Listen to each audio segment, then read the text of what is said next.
विजयवाडी स्मशानभूमीचा प्रश्न मार्गी लागणार, प्रस्ताव तातडीने सादर करण्याच्या ग्रामविकास मंत्री जयकुमार गोरेंच्या सूचना। 11वी प्रवेशासाठी 16 जुलैपासून पुढील फेरी, शिक्षण संचालनालयाकडून सुधारित वेळापत्रक जाहीर।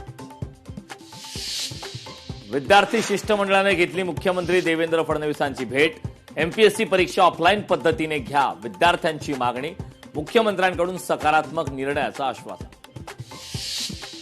धुळे महापालिकेच्या प्रवेशद्वारावरच मोकाट गुरांसाठी या मोकाट गुरांच्या वावरामुळे नागरिक त्रस्त, मनपाचा कोंडवाडा विभाग फक्त नावापुरताच उरलाय का, संतप्त धुळेकरांचा सवाल।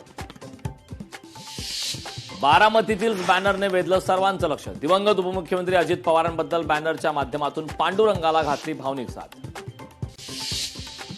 धाराशिवच्या भूममध्ये दूध भेसळीचा काळा बाजार, 3 वर्षांपासून दुधात पावडर मिसळण्याचा प्रकार, तब्बल 4,63 लाखांची पावडर विक्री, एफडीएच्या कारवाईनंतर प्रकार उघड। गोकुळ दुधाची विक्री 1.60 लाख लिटरने वाढली, राज्यभरात अन्न आणि औषध प्रशासनाच्या कारवाईनंतर गोकुळ दुधाला मागणी वाढली।